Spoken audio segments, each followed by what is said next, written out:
I just finished filming an outro for a Foster's random question. I think it just popped up again. I better start again.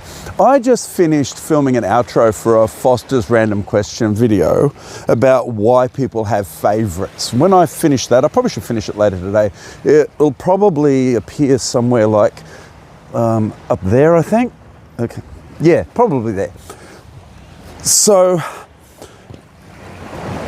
in that video, I talked about why people ask other people about their favorites. And it turned out that it's a lot to do with identifying who's in your in-group and who's in your out-group. But I'm not going to get too much into that today. I'm going to talk about Tug-o-War. I recently did up a video, I'll just put my run sheet down here. I recently did up a video called Are We Competing to Die? It's probably one of the most popular videos that's on this channel at the moment, a Foster's random question video.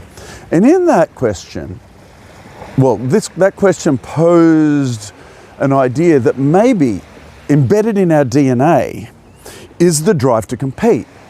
But that also potentially results in species pushing themselves into extinction. Now, I've been experimenting with that idea of competitiveness in my HPE classes and looking at whether it is absolutely necessary for competitiveness or competition to be in games. And this week I've been experimenting with Tug-o-War. So here's how it goes. I set out a Tug-o-War rope along the ground. Imagine that's here, right? There's a Tug-o-War rope. There's a little yellow bit of tape in the middle there. And you're the students. So what I say to them is each team has a person with an important role. And that person is the anchor person. So I pick one anchor person for this side and an anchor person for that side. And then I randomly sort people out. This end, this end, this end, this end, until I basically balance the students out. And at that point I say, okay, anchor people, pick up the rope so they step back, I grab the middle. And everyone else gets on the rope. And this is where it starts to get interesting. Because I say to them, okay, take the strain, get ready, 3, 2, 1, pull. Now, the teams are pulling, right? And they're trying to win. They're competing against each other. But I'm in the middle, I've got my hands on the rope. And what I'm doing is I'm feeling for which team is stronger. And I pull slightly against that team.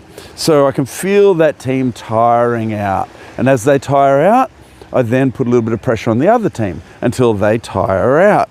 And eventually, once I think that they've done enough of this safe, hard thing, and I'll get back to that, what I say to them is, drop the rope. And I walk back with the rope.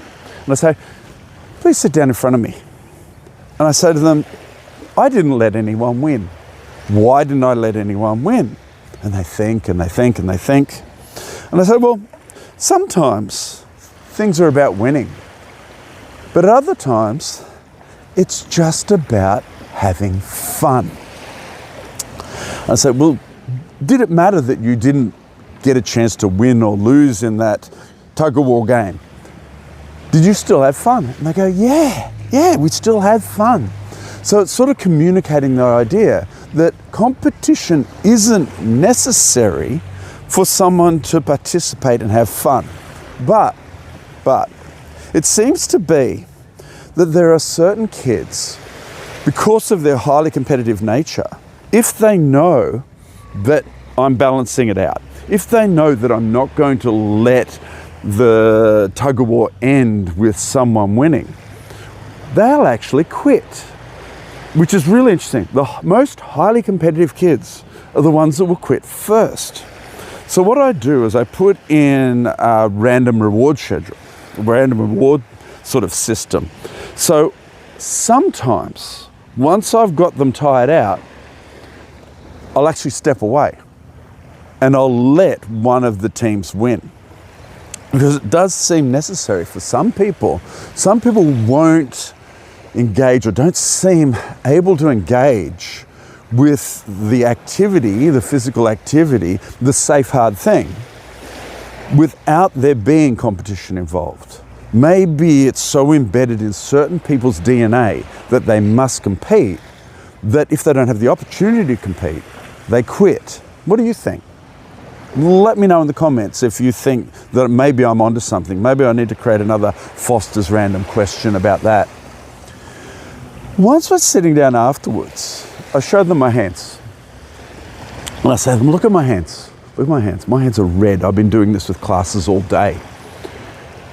I say, are my hands damaged? And they go, no. And I say, well, look at your hands. Your hands are red too. Your hands hurt. Right? You're in a little bit of pain, but are you damaged? And they go, no. I said, well, this is what's going to happen to your hands if you allow your hands to recover. And because I talked to them about the concept of safe, hard things, doing hard things for the purpose of becoming better than you were before, they say to me, my hands will get stronger. My body will get stronger. And I say to them, what happens if you do too many easy things? And they know, because this is embedded in the whole concept of safe, hard things. They know that if you do too many easy things, you get worse. I think that's society's problem at the moment, at least my society.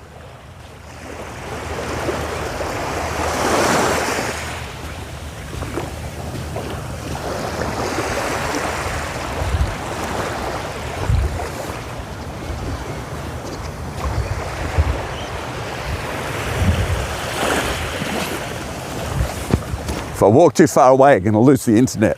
So I better stop the live stream. I was going to walk away over there looking very, you know, contemplative and stuff, but we'll just lose the internet. Have a great weekend, everyone. Oh, and if you get a chance, perhaps head out. I'm going to take this bucket. I'm going to go pick up some litter. So maybe head out and do some sort of safe, hard thing this weekend. Hope you have an awesome day.